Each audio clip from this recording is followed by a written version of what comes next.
បងមិនខាពេលវេលាយូរតែ5នាទីណាបងប្អូនមិនឲ្យនិយាយមួយញាតញោមពុទ្ធបរិស័ទមកជើងវត្តឥឡូវមួយញាតអូខេតាការប៉ះរឿងនេះខ្ញុំអត់ចង់និយាយទេអ្នកទាំងអស់គ្នារឿងនេះខ្ញុំអត់ចង់និយាយទេតែបើអត់និយាយវាស្ដាយអ្នកទាំងអស់គ្នាដោយសារតែរឿងនេះវាប្រភេទខ្មោចដៃហោមតែរឿងនេះវាមិនមែនកើតឡើងនៅស្រុកយើងទេបងប្អូនរឿងនេះវាកើតឡើងនៅស្រុកចៅនៅស្រុកចៅបងប្អូន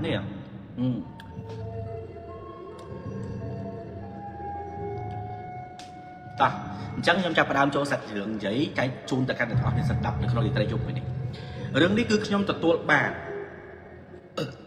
រឿងនេះខ្ញុំទទួលបានពីប្អូនប្រុសម្នាក់ដែលគាត់ធ្វើការនៅប្រទេសចៅគាត់ទៅធ្វើការនៅប្រទេសចៅតាំងពីឆ្នាំ2013មកម្លេះអ្នកទាំងអស់គ្នាតាំងពីឆ្នាំ2013មកយកអាំងប៉ាវអញ្ចឹងរឿងនេះគឺប្អូនរដ្ឋាគាត់បាននិយាយអំពីរឿងកុងតឺន័រកង់10បានបុកសម្រាប់ម៉ែនិងកូនទាំងពីរនាក់គឺស្លាប់ដៃហោមបុកទប់ចូលដល់វត្តហាយណារឿងហ្នឹងណាតែខ្ញុំអត់សុំនិយាយអីពីប្រទេសចៅច្រើនទេបងប្អូនខ្ញុំគ្រាន់តែនិយាយរឿងខ្មោចនៅប្រទេសវាអញ្ចឹងក៏បានតែចត្រាថ្ងៃ15ថ្ងៃទៅផ្ទះមួយយ៉ាតអត់ទៅកម្មវិធីផ្ទះមួយយ៉ាតទេបើទៅចាំយកទៅផ្ទះមួយយ៉ាតក៏បានណា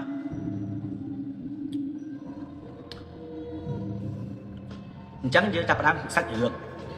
រឿងនេះគឺកើតឡើងនៅក្នុងអំឡុងឆ្នាំ2014កាលនោះប្អូនរដ្ឋាគាត់បានទៅធ្វើការនៅប្រទេសចៅហ្នឹងនៅក្នុងឆ្នាំ2013ដែលគាត់ទៅជាមួយនឹងពូគាត់ម៉ាក់គាត់ប្អូនគាត់ចដូនមួយគាត់និងសាច់ថ្លៃខាងប្អូនចដូនមួយហ្នឹងគឺគ្នា6នាក់ដែលបានចម្រាក់ស្រុកទៅធ្វើការនៅឯប្រទេសចៅយល់ទេអញ្ចឹងយើងបាច់ហៅឈ្មោះប្រទេសវាទេកាលដែលគាត់ទៅធ្វើការហ្នឹងគឺគាត់ធ្វើការនៅរោងចក្រមួយតកែហ្នឹងគឺតកែចិននេះណាមិនមែនតកែអាចោហ្នឹងទេតកែចិនអញ្ចឹងពួកគេហ្នឹងគឺគេនៅក្នុងហងហ្នឹងរបៀបដូចថានៅជាក្រុមនៅកន្លែងធ្វើការហ្នឹងហងគេហ្នឹងណាគេនៅហងហ្នឹងជុំគ្នាហើយនៅវាមិនមែនទល់មុខគ្នាជាមួយនឹងវត្តទេដូចថាផ្លូវតែមួយទេតែគ្រាន់តែវត្តហ្នឹងគឺនៅឆ្ងាយពីកន្លែងហងដែលគាត់ធ្វើការហ្នឹងពីហងហ្នឹងប្រហែលជា100ម៉ែត្រទៅ200ម៉ែត្រយើងឆ្ងាយពីគាត់មកគួរសំដែរអញ្ចឹងណាដូចថាវាអត់នៅទល់មុខទេវត្តហ្នឹងជាមួយនឹងកន្លែងហងហ្នឹងអូខេចាំបងចូលទៅលេងតែថ្ងៃមុនក៏បានដែរចឹងដល់ពេលអញ្ចឹងទៅអ្នកទាំងអស់គ្នាក៏ស្រាប់តែថ្ងៃមួយនៅក្នុងឆ្នាំ2017នៅក្នុងឆ្នាំ2014ក៏មានរឿងមួយហ្នឹងកើតឡើងចេះ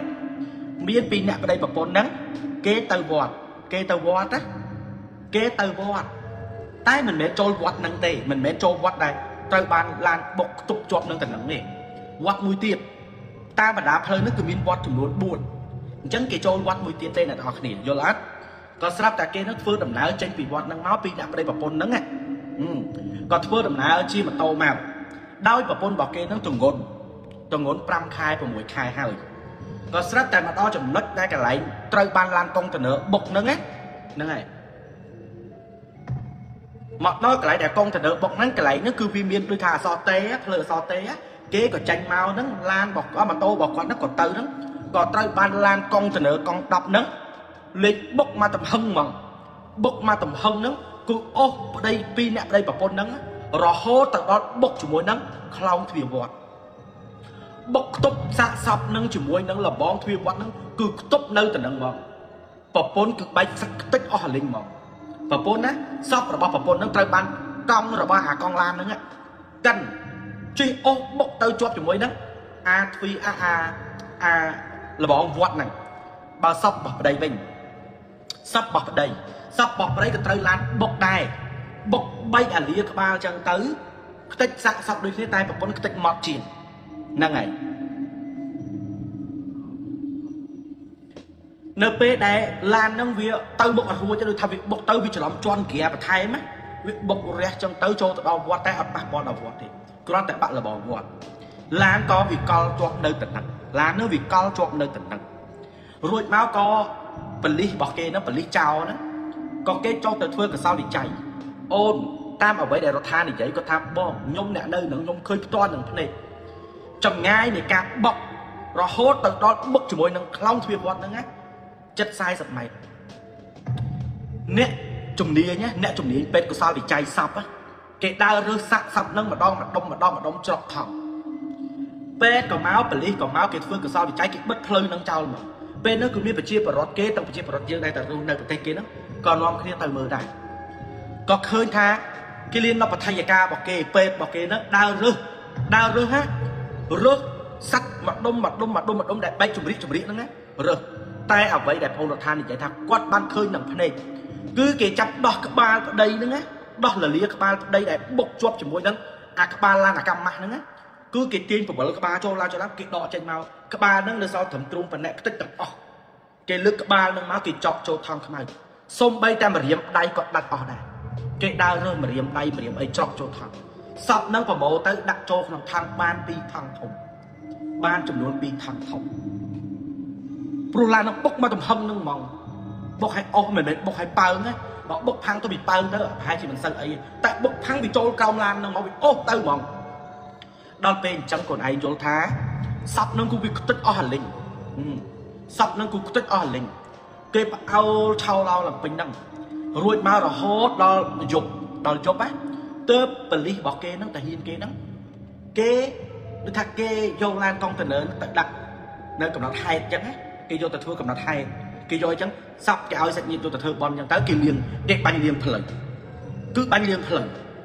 bê đại miên đôi tha krom bỏ kê krom gang như kê mà bánh liền spin liền phở là bây giờ bởi miền chiêm đó nghe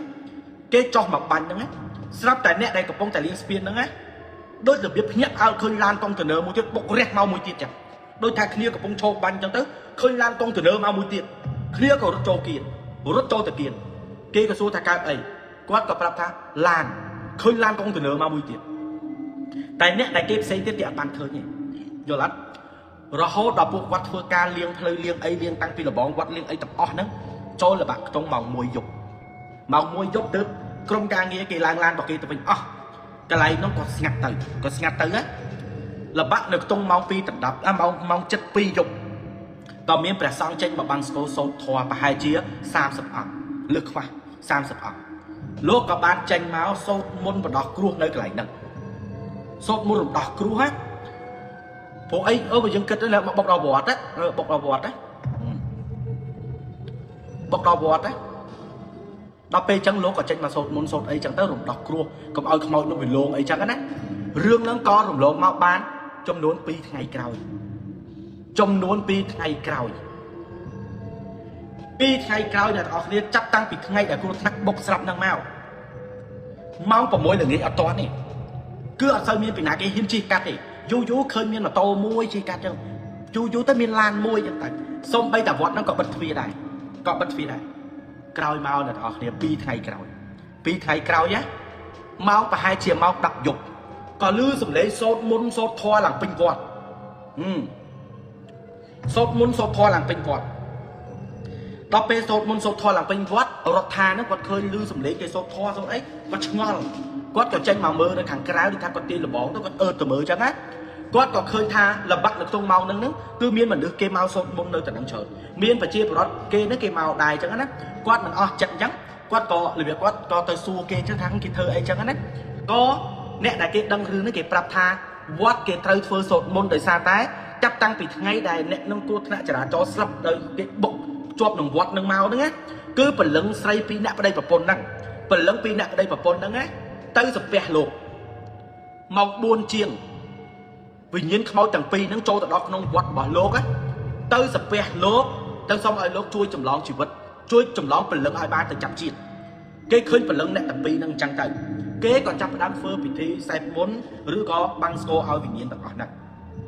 np đại quan lư chẳng hai con thang ô màu đông lô chẳng nè na có kê thì dạy thật màu đông lô này kế có lẽ cả đôi tháng bầm ram chẳng nó ham ấy cho nó mua pi bay bốn phèm chẳng nó kê miền ca sai pren kê miền ca sai bay tật ấy ở màu nằm chim xe này là nơi ta mà đạp lời nằm phải cùng lắm cứ kê riết sai ao màu tiền ở nằm đó pe và cọp màu bộ đọt thá quát ăn bà ai là tao này để sai con nơi không hong á đôi thang nơi cái lại phơi ca con nó kia ở trên cái khéo ấy chăng buộc quát ông ấy đại thở kha cái vô đấy con ấy là thở kha đấy rương nắng co rùm lộ má ban tại hai phía lừa phát trôn đọc ngay nhưng thang đọc ngay cho sắp tại nét đại phơi ca được hong đấy nhé miên mà nét hai thằng chỉ phu ជីភូហ្នឹងគឺដូច manager អញ្ចឹងណាអូនដូច manager គេនៅកន្លែងហ្នឹងអញ្ចឹងជីភូហ្នឹងគឺគាត់ហ្នឹងអត់ដេកនៅកន្លែងហងហ្នឹងទេគាត់មានផ្ទះរបស់គាត់ទេគាត់ល្ងាចឡើងគាត់ទៅផ្ទះហើយស្រាប់តែថ្ងៃនេះជីភូនេះគេមកតាំងពីម៉ោង 5 ព្រឹកម៉ោង 5 ព្រឹកនៅពេលដែលគេមកដល់ភ្លាមជីភូនឹងបានប្រាប់អ្នកដែលធ្វើការនៅក្នុងហងនោះទាំងអស់គ្នាថាអ្នកណាគេចង់ទៅស្រួយទឹកអាចទៅស្រួយទឹកបានឲ្យលោកធ្វើខ្សែកថាអីពេកដើម្បីកុំឲ្យឃើញខ្មោចឃើញអីចឹងទៅដើម្បីកុំឲ្យជួបវិញ្ញាណអសុរកាយខ្មោចទាំងអស់នឹងលោកប្រឡាក់ដោយជីភូនឹងនិយាយថាខ្មោចទាំងពីរនឹងគឺលោកខ្មោចទាំងពីរនឹងគឺលោកសាហាវដោយជីភូនឹងគាត់លើកហេតុផលដែលគាត់បានជួបរឿងហ្នឹងគាត់បានជួបរឿងហ្នឹងជីភូគាត់បានបើកឡានជីភូហ្នឹងគាត់បានបើកឡានណាបើកឡានជិះតាមផ្លូវហ្នឹងជិះតាមផ្លូវហ្នឹងណាជិះសុកក៏ស្រាប់តែគាត់នឹងឃើញមនុស្ស2នាក់ជិះម៉ូតូដប់គ្នាប្រុសដប់ស្រីជិះពីក្រោយឃើញ2នាក់ហ្នឹងជិះម៉ូតូហើយផ្លូវវាល្ងឹតជីភូគាត់មានអារម្មណ៍ថាជួយយកអាសាគេបែរលោកគុំស្លាប់អូនគាត់យកអាសាគេគាត់ក៏ជួយបើកភ្លើងហ្វាឡាននោះឲ្យវាភ្លឺដើម្បីឲ្យគ្នាបើកម៉ូតូទៅស្រួលអញ្ចឹងម៉ូតូនឹងកំពុងបើកទៅរ៉េគាត់បើកតាមពីក្រោយរ៉េដូចគ្នាស្រាប់តែបើករ៉េអញ្ចឹងទៅឡានហ្នឹងម៉ូតូហ្នឹងម៉ូតូពីអ្នកប្តីប្រពន្ធហ្នឹងចាប់ដើមដោយប្រអន់ហ្គាថយក្រោយចឹងដូចថាពធូហ្គាថយក្រោយវិញចឹងគាត់ក៏រៀបគៀកជាមួយនឹងម៉ូតូហ្នឹង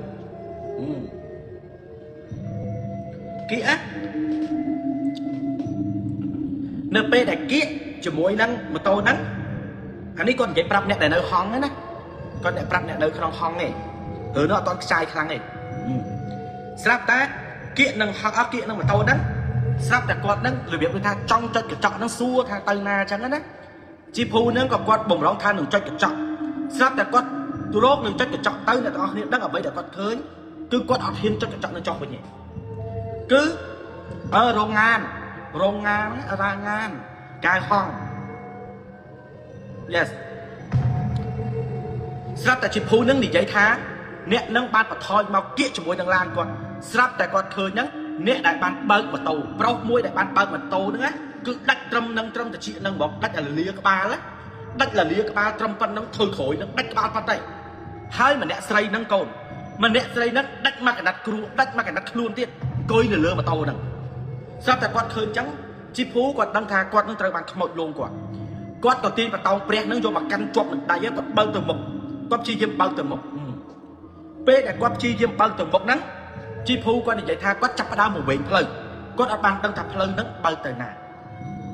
គាត់អត់ដឹងថាផ្លូវហ្នឹងគាត់បានបើកទៅណា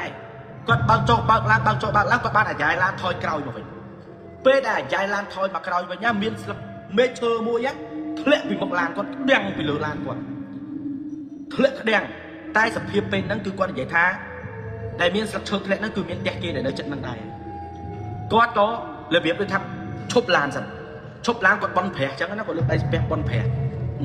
លើកដៃបន់ព្រះម្ដាយរបស់ជីភូហ្នឹងបានទេមកម៉ាក់គាត់ទេមកគាត់ក៏លើកទូរស័ព្ទនិយាយជាមួយនឹងម្ដាយគាត់ដល់ពេលអញ្ចឹងម៉ាក់គាត់ហ្នឹងក៏សួរគាត់ហ្នឹងទៅណាអញ្ចឹងណាមកស្មានហ្នឹងមានអត់ទាន់មកទេអញ្ចឹងរាល់ដងចេញពីហងថាំហីគេចេញពីហងរោងងានហ្នឹងមកគឺល្បាក់ខ្ទង់មក6អីម៉ោង8អីក៏ដល់ផ្ទះហើយព្រោះតែគាត់ឆ្ងាយលើកហ្នឹងចូលដល់ម៉ោង7:10ហើយគាត់ក៏សួរថាទៅណាគាត់ក៏ឆ្លើយថាគាត់កំពុងតែជីកបើកទៅផ្ទះតែគាត់អត់បានស្គាល់ផ្លូវហ្នឹងតែម៉ាក់របស់គាត់អត់ជឿម៉ាក់របស់គាត់ហ្នឹងក៏សួរថាឥឡូវហ្នឹងតើជីភូកំពុងធ្វើអីគាត់ក៏ប្រាប់ថាគាត់កំពុងបើកឡានតែម៉ាក់របស់គាត់អត់ជឿម៉ាក់គាត់ក៏និយាយថាចេះកូនឯងកំពុងស៊ីផឹកមែនស្រាប់តែជីភូឆ្លើយថាអត់ទេគាត់ក៏បាននិយាយថាចោះលឺសំឡេងមនុស្សប្រុសមនុស្សស្រីកំពុងសើចសប្បាយហ្នឹងតើក្នុងឡាននឹងជិះប្រហែលនេះជីភូចាប់ដើមលឺបែបហ្នឹងចាប់ដើមរត់តែទុនដៃទុនជើងទៀតចាប់ដើមទុនដៃទុនជើងគាត់នៅតែបញ្ជាក់ថាអត់ទេគឺគាត់នៅក្នុងឡានតែម្នាក់ឯងគាត់អត់មានអ្នកណាគេនៅជាមួយគាត់តើអ្នកម៉ែបានលឺសំឡេងអីម្ដាយរបស់គាត់បានបញ្ជាក់ថាគឺលឺសំឡេងមានមនុស្សប្រុសមនុស្សស្រីហើយនិយាយជាមួយគ្នាថាចេញពីនឹងយើងទៅកន្លែងមួយចាំពេលចេញពីកន្លែងហ្នឹងចាំយើងទៅកន្លែងមួយទៀតក៏លឺសំឡេងម្នាក់ស្រីហ្នឹងនិយាយចឹងស្រាប់តែគាត់លឺបែបហ្នឹង គាត់ក៏ថាម៉ាក់ប៉ុណ្ណឹងបានហើយខ្ញុំឈប់និយាយហើយគាត់ក៏ចុចបិទទូរស័ព្ទគាត់ក៏អាចារ្យឡានចេញមកវិញម្ដងទៀតគាត់ក៏បើកឡានតាមផ្លូវក៏បន់ព្រះសិភៈទេវតាអស់ហើយគាត់បន់ព្រះសិភៈទេវតារហូតដល់គាត់ជិះទៅដល់ផ្លូវដែលគាត់ស្គាល់ថាជាផ្លូវដែលត្រូវចូលទៅក្នុងផ្ទះរបស់គាត់ហើយគាត់មកដល់នឹងភ្លាមគាត់ក៏បានធូបខ្សាកនៅក្នុងចិត្តធូបខ្សាកអត់អីអញដល់ផ្ទះហើយអញដល់ផ្ទះយល់ទេអញដល់ផ្ទះស្រាប់តែគាត់ដកទៅហើមខ្សាកគាត់ក៏បើកឡានចូលទៅតិច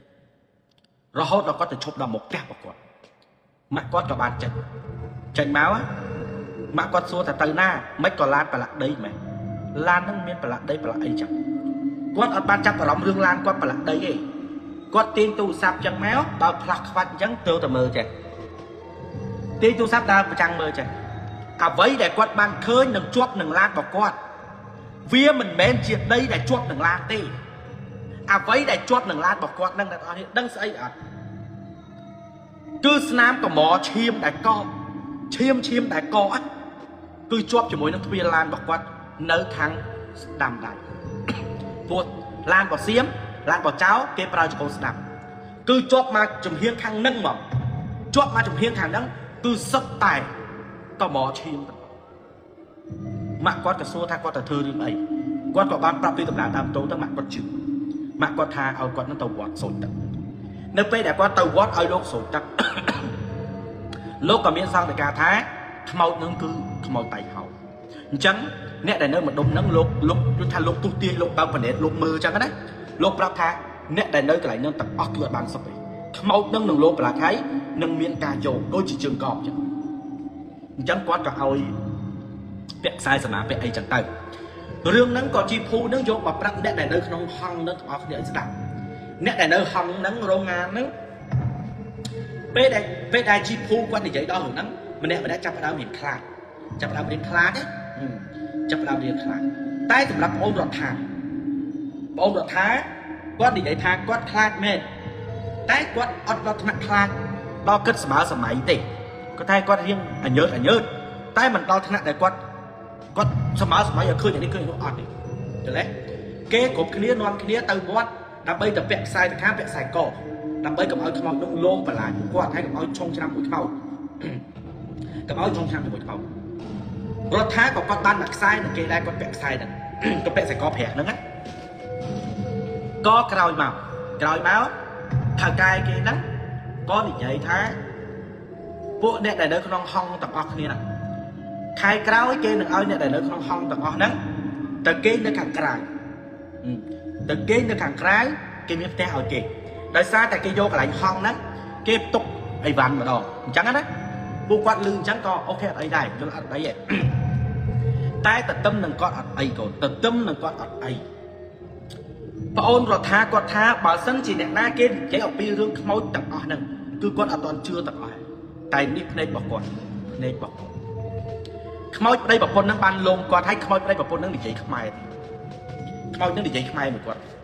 នេះអាហ្នឹងឯងប្អូនរដ្ឋាគាត់ចាញ់ទៅទិញផាត់ថៃគាត់ចាញ់ទឹកក្រៅហ្នឹងគាត់ទៅរកទិញផាត់ថៃស៊ីគាត់ទៅទិញញ៉ាំណា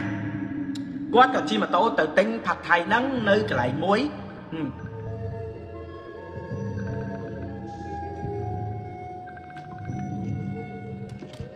គាត់ក៏ជិះម៉ូតូទៅទិញនៅកន្លែងមួយកន្លែងហ្នឹងគឺហៅថាផាន់រ៉ុងដូចកន្លែងគេញ៉ាំអីមួយយើងមានម្លុកគេអញ្ចឹងដូចថាកន្លែងហ្នឹងម្លុកហ្នឹងអញ្ចឹងឈ្មោះនេះម្លុកហ្នឹងឈ្មោះនេះអញ្ចឹងវាមានផាន់រ៉ុងវាមានផាន់រ៉ុងផាត់ថៃវាមានផាត់យ៉ានៅម្ដុំហ្នឹងអញ្ចឹងថាវាមានម្លុកវាអញ្ចឹងណាគ្នាក៏ទៅញ៉ាំអីជាមួយនឹងខ្មែរដូចគ្នាហ្នឹងដែលជិះទៅជាមួយគ្នាហ្នឹងទៅរោផាត់ថៃហ្នឹងញ៉ាំតែទៅដល់ពេលផាន់រ៉ុងផាន់យ៉ៃហ្នឹងវាអត់មានទេហើយពីផាន់រ៉ុងផាន់យ៉ៃហ្នឹងមកដល់កន្លែងហងដែលគាត់ធ្វើការហ្នឹងដីវាប្រហែល5គីឡូដីអញ្ចឹងវាអត់មានទេដំបូងរដ្ឋាគាត់ថាគាត់ចង់ត្រឡប់មកហងវិញតែម្នាក់លីនហ្នឹងគាត់ថាអត់ទេជឿជីទៅមុខទៀតតែគេលោកមានបើអត់មានផាត់ថៃទេយើងស៊ីឲ្យធ្វើកាទៀវសៀមកាទៀវចោលកាទៀវទឹកខ្មៅរបៀបទៅរកកែងសុំកែងព្រឹកកែងអីចឹងណាគេចឹងណាកូនគេទៅរករបៀបចឹងណាអស់ទៅមុខតិចទៅទៅមុខតិចទៅដល់កន្លែងមួយទៅដល់កន្លែងណាវ៉ា tới chỗ tới khai mốc từ đó lại Nam Va bọn tới tên ấy là bọn ta buồn cái Nam Va đấy cái miền lụa cái việc cái miền ấy đai trong miền lại chơi miền ấy lại chơi kia chấm rắn tranh chỉnh tắc ấy nó miền lại chăng á tới từ nắng tới Nam Va nó tới gót còn tới pi đã chấm môi nó rồi tha mười liền nó cái tới rồi tha nó còn qua từ đó đến còn hai ấy nhắm còn tôi nhắm lên nắng chăng á hai nơi nắng phía trở miền Khmer này để tới miền Khmer chứ luôn nơi nắng là trở này nhưng trở này này nắng á đó tập bê trắng còn ai vô thác quát còn coi nhắm rồi hốt đã mọc đầm đó đã mọc đầm quát thắng chăm mọc đắp đập hẻm đi tí chăm dương tư rong ngang về chăm mọc đắp đập hẻm đi tí chăm tay đập bê trắng mà nè lính nó thắng chân cả ba đây sao tầm tôi chắc bị lương máu đã bóng đập cả là mọc đắp mọc hay một bảy tí hai tao tới với nhảy khai cho rong ngắn kia bật phì vô quát còn thơ mà quát thơ đầm nào nó màu vinh bê đã quát thơ đầm nào nó màu vinh quát đăng thạch quát nắng là việc đôi tha đang tập phơi anh chỉ cắt nắng phơi lại cho cụ thằng trả cho ngọc nhớ là phơi nắng cứ phơi lại vậy đại kia cụ thằng trả cho ngọc pin đẹp đầy một này trắng con ta trong mình trong con ăn miếng phơi là thử tự này tái con rồng băng từ lửa mình nè nó cái miếng sai đây phè cái miếng sai co phè trắng con nó cơ ta không mong sman nó còn ấy đấy phải hai đồng miếng lan miếng ấy chỉ cắt đằng tay đấy ấy thế mà tới á con còn chi tới sao ta chi tới con cho để vậy kia con cho để vậy kia ông pi rương tha hãy khai ớt nha hãy khai ớt hãy che ớt pi nè nó con để vậy tha ông ở đây để sao tái tôi có lúc cho một bao cả lại nha chat tới kia ở cũng sen anh đi ao vậy ta còn đây chat tới kia ấy hãy chat đó chat tới kia chat là account của nhà hồi đây là kia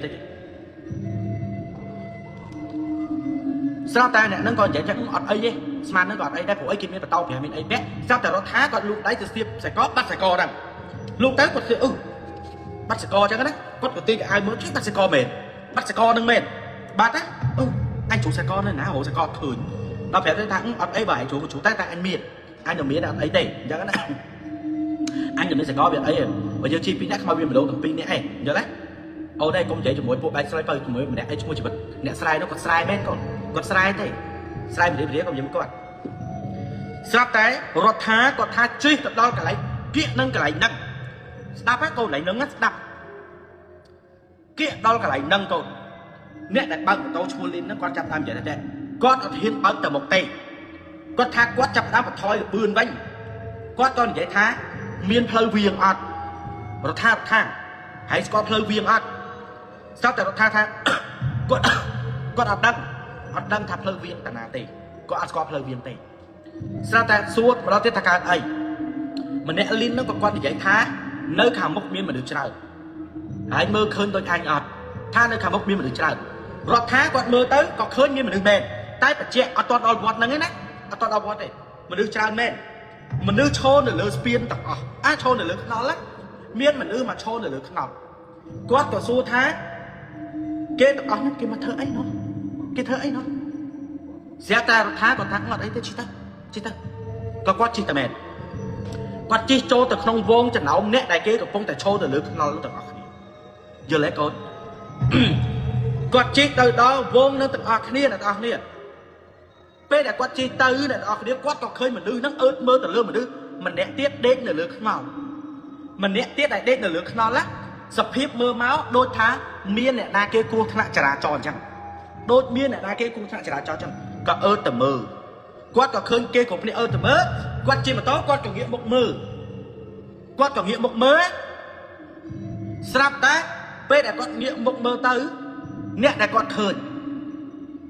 bây giờ con khơi thôi cứ lông con nè này đây được lớn nó để con ban khơi nắng cứ rồi thả sao tao con lấy tới khơi rồi thả về ai nắng một rồi thả để bọc ba ngọc mình nó thấy nghĩa một máu hàng con bọc lên ở tiệt lính của ta khơi tha rồi thả của thằng trả cho sẽ chỉ lượng to sẽ rồi thả anh men rồi thả anh men là biết mà chết rồi thả môi đàn cười bị gọi đó rồi thả hãy tập công chi cho mỗi anh nó hãy mình tên rư và anh khơi mau rồi tha con vậy cái hãy cắt ấy rồi tha hãy như con này na ai mà con rồi hốt chi mặt đau hong á tôi lính quan mặt đuôi mà tôi đang trâu mà lính á គាត់បដួលម៉ូតូនឹងចោលគាត់បដួលម៉ូតូនឹងចោលរួចចារដ្ឋាស្ទុះទៅចាប់លៀនទៅសារលៀនច្រឡោតខ្លាចរត់ទៅចាប់រួចលៀនស្រីកាកុំចាប់គាត់កុំចាប់អញចឹងកុំចាប់អញស្រាប់តែផ្អើលមកហងនឹងគេចាប់គេមកសួរកើតអីមេរបស់គេចុះមកសួរណែឯងទៅណាមិនក៏ស្មានណែឯងទៅចូលហប់ណែឯងក៏ដើរលេងគេសួរក៏ប្រាប់ដល់ពេលចឹងទៅតកែរបស់ចោលមួយទៀតតកែចោល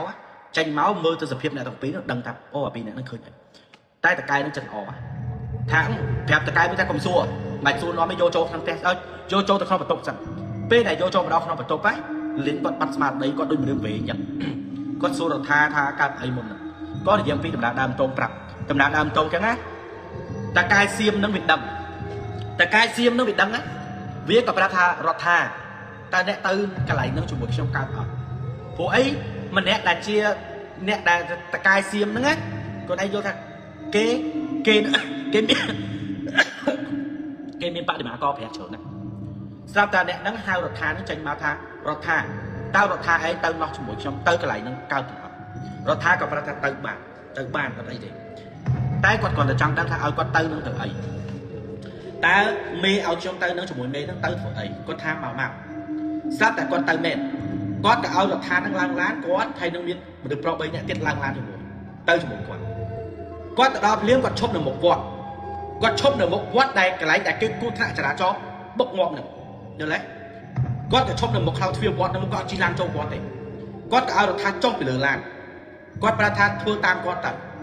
រដ្ឋាឯងចុះពីលើឡានហើយរដ្ឋាដើរចូលទៅក្នុងវត្តហ្នឹងទៅចាប់ខ្ញុំចូលតាមក្រោយរដ្ឋាក៏ធ្វើតាម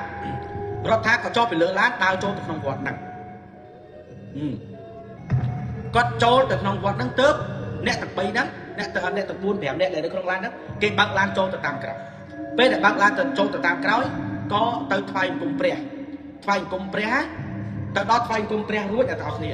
ស្ដាប់កន្លែងហ្នឹងឲ្យច្បាស់លោក4អង្គនិមន្តចេញមកព្រះអង្គនិមន្តចេញមកក៏សួរដើមតងទៅ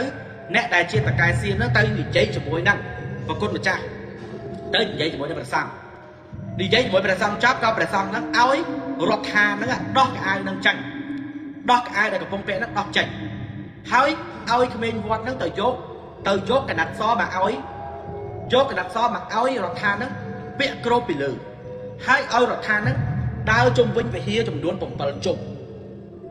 ដើរឲ្យគ្រប់ចំនួន7ជុំនៅអំឡុងពេលដែលរដ្ឋាកំពុងដើរនៅក្នុងវត្តបរិវេណវត្តចំនួន7ជុំហ្នឹងគឺលោកទាំង4អង្គកំពុងតែសូត្រធម៌បល័យលោកកំពុងតែលើកដៃប្រណម្យលើកប្រហោះសូត្រធម៌បល័យ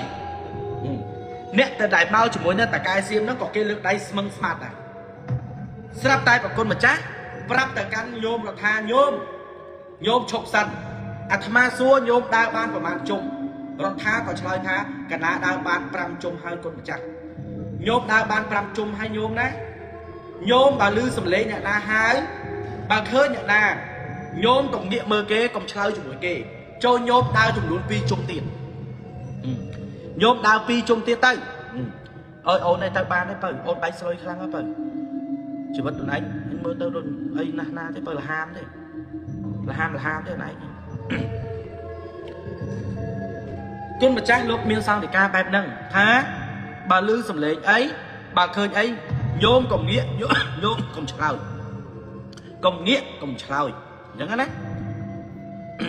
នៅពេលដែលព្រះអង្គមានសង្ឃដីកាហ្នឹងក៏លោកបន្តឲ្យរដ្ឋាដើរចំនួន2ជុំទៀត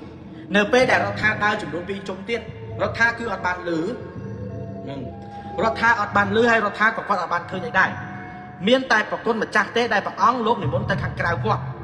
ព្រះអង្គលោកនិមន្តទៅខាងក្រៅហើយលោកក៏ទៅប្រោះព្រំទឹកមុននៅខាងក្រៅហ្នឹងណាដូចលោកទៅនិយាយចរចាជាមួយនឹងអ្នកណាចឹងលោកក៏ប្រោះព្រំចឹងទៅពេលដែលលោកប្រោះព្រំរួចលោកក៏និមន្តមកវិញក៏ប្រាប់ទៅកាន់ញោមរដ្ឋាថាញោមផុតគ្រោះហើយញោមឯងគត់ឆ្នាំមែនទេញោមឯងមានបជ្រុយនៅនឹងកញ្ចឹងកខាងក្រោយមែនទេគឺដូចសង្ឃដីការបស់ព្រះអង្គចឹងគឺបែបនឹងទាំងអស់នៅពេលបែបនឹងទាំងអស់អ្នកទាំងអស់គ្នា អូនឯងបកចេះនិយាយមួយសັດទេបើសុំវល់ចោះបើអូនបងសុំវល់ចោះណាបកចេះនិយាយមួយសັດទេបងត្រូវការនិយាយខ្មោចគុណម្ចាស់ក៏មានសាវនិកាថាញោមឯងផុតគ្រោះទាំងអស់ហើយអញ្ចឹងញោមឯងពេលដែលត្រឡប់ទៅវិញញោមឯងកុំងាកមើលមកកាន់វត្តញោមឯងធ្វើដំណើរឲ្យទៅដល់ផ្ទះរបស់ញោមឯងទៅញោមអត់ចាំបាច់ងាកមើលមកវត្តទេអញ្ចឹងណាដល់ពេលបែបហ្នឹងទៅរដ្ឋាគាត់ក៏ឡើងឡានជាមួយនឹងតកែគាត់ទាំងអស់ហ្នឹងជិះមកវិញណាពេលដែលជិះមកវិញរដ្ឋាគាត់ចាប់ផ្ដើមល្ងួយដេកដូចតែគាត់ហ្នឹងដូចថាត្រូវទឹកមុនទឹកអីចឹងណារបៀបដូចល្ងួយដេកចឹងណាកូនល្ងួយដេកល្ងួយអីចឹងណាគាត់ក៏ដេកនៅក្នុងឡានហ្នឹងគាត់ចេញពីឡានឡើងលើឡានភ្លាមគាត់ដេកភ្លាមនិយាយចេះគាត់ក៏ដេកអំឡុងពេលដែលគាត់ដេកហ្នឹងគាត់ក៏បើកឡានត្រឹមហ្នឹងវាទៅបើនិយាយទៅវា30-40ម៉ែត្របែបហ្នឹងវាមិនទៅឆ្ងាយអីពីហងហ្នឹងផងគាត់ក៏ទៅជិះទៅដល់ហងទៅដល់ភ្លាមគេក៏ដាស់ងើបគាត់ក៏ងើបមកទាំងមិញមៀងទៅល្ងួយដេកណាកូនងើបទាំងល្ងួយទាំងអីចឹងទៅពេលដែលគាត់ងើបផុតចេញពីកន្លែងហ្នឹងមកគាត់ងើបផុតចេញពីកន្លែងហ្នឹងចុះពីលើឡានដើរទៅបន្ទប់ដែលគាត់ដេកពេលដែលគាត់ដើរទៅដល់គាត់ដើរជិតទៅដល់គាត់ងាកមុខមកវិញគាត់ឆ្លើយបាទទាំងដែលគេអ្នកដែលនៅកន្លែងហ្នឹងអត់មានពីណាគេបានហៅគាត់ទេអត់មានពីណាបានហៅគាត់ទេតែអត់ដឹងថាគាត់យ៉ាងម៉េចគាត់ងាកមកវិញគាត់ឆ្លើយបាទចឹងណាពេលដែលឆ្លើយបាទគាត់ក៏អត់ឆ្លើយតអីជាមួយគេទៀតដែរគាត់ដើរសម្ដៅចូលទៅក្នុងបន្ទប់ដេកយល់ទេស្រាប់តែយប់ហ្នឹងកូនយប់ហ្នឹងតកែសៀមហ្នឹងណាតកែសៀមហ្នឹងគាត់ក៏ប្រាប់អ្នកដែលនៅក្នុងโรงงานហ្នឹងទាំងអស់គ្នាថាកុំចេញពីโรงงานឮសំឡេងអីក៏ដោយកុំចេញពីโรงงานកុំចេញពីโรงงานហើយគ្រប់គ្នាសង្ងំដេកទៅសោតធរសោតបល័យអីដេកទៅយល់ទេពេលដែលប្រាប់ហើយអ្នកទាំងអស់គ្នាតកែសៀមហ្នឹងក៏គេឡើងទៅខាងលើគេទៅដេកកន្លែងគេទៅរហូតដល់ព្រឹកឡើងណាកូនព្រឹកឡើងមកដល់អ្នកដែលនៅក្នុងโรงงานទាំងអស់ហ្នឹងគេក៏និយាយថាជប់មិញឬសម្លេងរដ្ឋាស្រែកឲ្យបើកទ្វារធំដោយថាក្នុងโรงงานហ្នឹងកន្លែងโรงงานឬក៏ហងហ្នឹងណាកូនគេមានខ្លោងទ្វារមួយទៀតធំណាអញ្ចឹងអ្នកដែលនៅចិត្តហ្នឹងជាពិសេសដូចថាគេមានអាសន្នសុខដែលជានៅកន្លែងហ្នឹងគេនិយាយថាយប់មិញនៅម៉ោង2ទៅម៉ោង3យប់ឮសំឡេងរដ្ឋាហ្នឹងស្រែកឲ្យបើកទ្វារថាម៉េចក៏បិទទ្វារចោលគាត់ម៉េចក៏ទុកឲ្យគាត់នៅខាងក្រៅម្នាក់ឯងចឹងតែអត់មានពីណាគេបើកទ្វារទេគេដឹងថាហ្នឹងមិនមែនជារដ្ឋាទេហ្នឹងគឺជាខ្មោចពីអ្នកប្តីប្រពន្ធហ្នឹងណាកូនរដ្ឋាគាត់ក៏ផុតគ្រោះរឿងហ្នឹងទៅរឿងហ្នឹងក៏រំលងមកបាន7ឆ្នាំរឿងក៏វាសាបទាំងអស់ទៅតែដឹងអីថាកូនដឹងអីថារឿងហ្នឹងវាពាក់ព័ន្ធជាមួយនឹងគ្រោះថ្នាក់ចរាចរណ៍ម្ដងទៀតគ្រោះថ្នាក់ចរាចរណ៍ហ្នឹងគៀកនឹងកន្លែងហ្នឹងឆ្ងាយពីគ្នាប្រហែល5ជំហានទេឆ្ងាយពីកន្លែងស្លាប់ប្រហែល5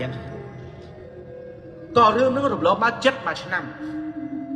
ក៏មានរឿងគ្រោះថ្នាក់ចរាចរណ៍មួយទៀតកើតឡើងនៅម៉ោង3ទៀតភ្លឺក៏លឺសូរប្រែកតែម៉ូតូនឹងម៉ូតូឯណាមិនមែនឡាននឹងម៉ូតូប្រែចឹងទៅអ្នកខ្លះគេបានតែអើតមើលជាពិសេសអ្នកនៅក្នុងហងហ្នឹងគេអត់ចេញពីហងទេគេអត់ដឹងរឿងហ្នឹងទេហើយអ្នកដែលនៅចិត្តវត្តហ្នឹងក៏គេអត់បានចេញមកមើលដែរយល់ទេកូនអ្នកដែលមកយកហ្នឹងតោះនេះគឺលោកស្ដាប់កន្លែងហ្នឹងស្ដាប់រឿងហ្នឹងគឺចេះពេលដែលគ្រោះថ្នាក់ចរាចរណ៍ផាំងប្រាវហ្នឹងអត់មានពីណាគេមកជួយលើកពីណាគេទេអត់មានទេណាអត់មានទេស្រាប់តែម៉ូតូនិងម៉ូតូណាឆ្លោះប្រកែកគ្នាដូចតែឆ្លោះប្រកែកគ្នាហើយបុកអញបុកហើយហ្នឹងណា1 2 3 4ចឹងទៅ1 2 3 4ស្រាប់តែបុគ្គលខាងកបុគ្គលទី1បុគ្គលទី2ចឹងណាបុគ្គលទី1ហ្នឹងគាត់ហ្នឹងដូចថាពងប្រកែកគ្នាទៅក៏កលេចឃើញពីអ្នកប្តីប្រពន្ធណាគាត់ថាបងឯងនេះភីឯងនេះបុកខ្ញុំបើមិនជឿសួរ2អ្នកគាត់ហ្នឹង2អ្នកគាត់អ្នកឈរនៅហ្នឹងអ្នកទាំងពីរហ្នឹងនាំឆ្លោះគ្នាមនុស្សឆ្លោះគ្នាឲ្យទៅសួរខ្មោច2អ្នកប្តីប្រពន្ធហ្នឹងណាកូនពោះធំប្តីកាន់ដៃប្រពន្ធអញ្ចឹងនៅឈរមុខខ្លោចទ្វារវត្តកាន់ដៃប្រពន្ធអញ្ចឹងអានោះបុកគ្នាតំណអីគេយកមកសួរខ្មោច2អ្នកហ្នឹងនិយាយថាចេះខ្មោច2អ្នកហ្នឹងនិយាយថាចេះថាអត់បានឃើញទេខ្ញុំអត់បានឃើញទេ ខ្ញុំអត់បានឃើញអត់បានដឹងថាអ្នកទាំងពីរបានបុកគ្នាឬក៏អត់ទេតែឥឡូវប្រពន្ធខ្ញុំឈឺពោះអ្នកជួយយកប្រពន្ធខ្ញុំឆ្លងទៅខាងនោះបន្តិចបានអត់ឆ្លងទៅខាងវត្តបានអត់អ្នកដែលឆ្លោះគ្នាទាំងពីរអ្នកហ្នឹងណាអ្នកឃើញថាឥឡូវជួយសិនព្រោះថាគ្នាឈឺពោះម្នាក់ដឹកដៃខ្មោចហ្នឹងម្នាក់ដឹកដៃខ្មោចប្រពន្ធម្នាក់ទៀតនោះជួយមើលផ្លូវសិនគេឡានមកបុកងាប់ទៀតយកអ្នកទាំងពីរឆ្លងទៅដល់វត្តអ្នកដែលបានកាន់ដៃសពហ្នឹងណាកូនអ្នកដែលបានកាន់ដៃខ្មោចហ្នឹងណាមានអារម្មណ៍ថាសើមដៃលើកដៃមកមើលឈាមណាប្រឡាក់ដៃយកដៃហ្នឹងមកជុំចែកអូប្រឡាក់ចើប្រឡាក់អ្នកទាំងពីរដែលបុកគ្នាហ្នឹងណាកូនស្រាប់តែមើលដៃហ្នឹងអូប្រឡាក់ឈាមចឹងណាប្រឡាក់អ្នកទាំងពីរហ្នឹងទៅឈរនៅមុខខ្លោងទ្វារវត្តទាំងពីរហ្នឹងណាទៅឈរនៅមុខខ្លោងទ្វារវត្តណាលើកដៃបាយគេទៅ2នាក់ចេះ2នាក់ប្តីប្រពន្ធនឹងលើកដៃបាយគេចេះបាយណាកូនស្រាប់តែបាយអើយ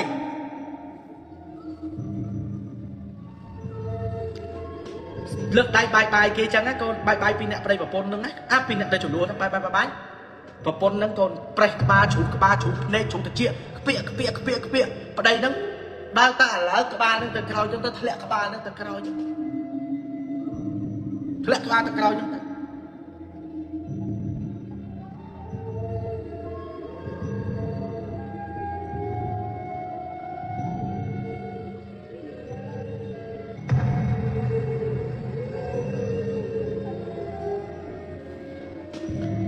លលាក្បាលនឹងជ្រុះទៅក្រោយផ្លឹបចឹងទៅតែឈរមកវត្តជ្រុះក្បាលចឹងទៅធ្លាក់ក្បាលចឹងទៅប្រពន្ធនឹងជ្រុះគ្រាប់ភ្នែកជ្រុះទៅជាពាកមកវត្តលើកដៃបាយគេចឹងទៅ2នាក់ហ្នឹងមានបានបកាយគ្នាទៀតដល់រត់បុកសម្ដៅចូលវត្តបណ្ដោយរត់បុកចូលទៅក្នុងវត្តបាត់ទៅលោកចាប់ស្រួយទឹកឲ្យទៅលោកប្រាប់ថានៅនឹងមាន2នាក់ប្តីប្រពន្ធងាប់គេបុកនេះញោមដានចាស់ទៅទៀតដានចាស់ហ្នឹងទៀតអញ្ចឹងណានេះដានចាស់ញោមឯងមើលទៅយល់ទេដល់ពេលអញ្ចឹងទៅរឿងហ្នឹងផ្ទុះម្ដងទៀតគេផ្ទុះម្ដងទៀតណាបើថាឲ្យគេផ្ទុះតែខ្មោចនឹងលងអីចឹងណាមួយពី3ចឹងដែរវត្តក៏លោកនិមន្តព្រះសង្ឃទាំងអស់មកសូត្រមន្តកន្លែងដានបុកនៅជាប់នឹងលបងវត្តហ្នឹងបងយកសូត្រមន្តរួចយកអេសកាវ៉ាទ័រហ្នឹងមករុះខ្លោងទ្វារទាំងអស់នឹងចាញ់ធ្វើថ្មីរុះធ្វើថ្មីកូនរុះធ្វើថ្មីដល់ពេលរុះធ្វើថ្មីកូនរុះធ្វើថ្មីបានប្រហែលជា3-4 ខែណា3-4 ខែរឿងចម្លែកខ្លាំងណាស់កូនកើតឡើងម្ដងទៀតនៅវត្តហ្នឹងគឺមានកន្លែងបូជាដូចយើងចឹងកូនវត្តមិនមានកន្លែងបូជាយល់ទេស្រាប់តែមានស្ត្រីម្នាក់នេះគេស្លាប់ស្រីហ្នឹងអាយុ37ស្លាប់ហើយគេយកមកបូជានៅវត្តហ្នឹងអូនស្ដាប់ណាគេយកបូជាមកវត្តហ្នឹងអំឡុងពេលដែលកំពុងតែរុញខ្មៅចូលបូជាហ្នឹងសត្វក្អែកខ្មៅមកវោហត់រុញខ្មៅចូលបូជាផ្ទុះឡដុតខ្មៅហ្នឹងផ្ទុះក្តាំងចាប់ផ្ទុះចឹងផ្អើលអស់ញាតិពុទ្ធបរិស័ទចំណុះជើងវត្តផ្អើលអស់គុណម្ចាស់ព្រះអង្គទៀតនិមន្តតូតឃើញព្រះអង្គប្រាប់ថាមែនបូជានឹងឈប់បូជាទៅមែននេះញោមស្រីនោះគេមិនឲ្យបូជាទេគេក៏សួរថាញោមណាគុណម្ចាស់ញោមពីអ្នកប្តីប្រពន្ធដែលស្លាប់ទៅឆ្នាំទៅមុនព្រោះអីសពហ្នឹងបានស្លាប់នៅមុខវត្តរបស់យើងហើយអត់ព្រមយកសពហ្នឹងបូជានៅក្នុងវត្តរបស់យើងទេអញ្ចឹងខ្មោចហ្នឹងនៅចាំនៅវត្តហ្នឹង2នាក់ហ្នឹងគឺកើតទៅជាអាក្រក់ទាំងពីរអាក្រក់ចាំខ្លោងទ្វារវត្តហ្នឹងទាំងពីរឈប់បូជាវត្តណាឈប់យកមែនហ្នឹងបូជាទៅខ្មោចញោមទាំងពីរហ្នឹងមិនសុខចិត្តទេខ្មោចអ្នកទាំងពីរហ្នឹងកំពុងតែឈរនៅមុខខ្លោងទ្វារវត្ត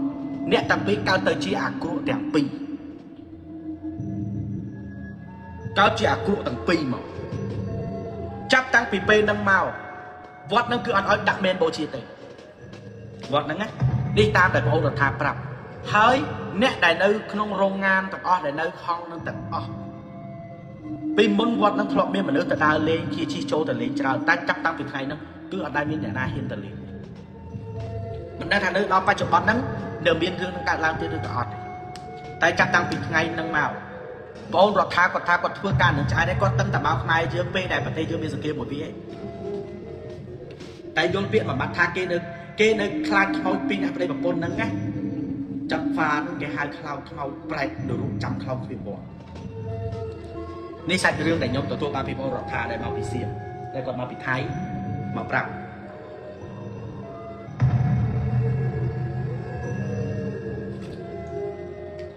រឿងហ្នឹងក៏ធ្លាប់គេលើកយកទៅដាក់នៅក្នុងទូគេសភាក្នុងទូដែរណាអូខេអានេះសាច់រឿងរបស់យើងមានតែប៉ុណ្្នឹងទេអ្នកទាំងនេះណាខ្ញុំလည်းបងប្អូនខ្ញុំពេញចិត្តសាច់រឿងរបស់យើងក្នុងយុគនេះហើយអធិស្ឋានខ្ញុំនិយាយដល់នេះស្ដាប់និយាយដល់ខ្ញុំកំពុងឈឺក្បាលខ្លាំងខ្ញុំឈឺក្បាលចង់ផ្ទុះចឹងចាំស្អែកចាំយើងស្ដាប់រឿងខ្មោចមកតង់ទៀតមានរឿងខ្មោចមួយទៀតទាំងអស់នេះណាអូខេតានេះទៅសុខសុខភាព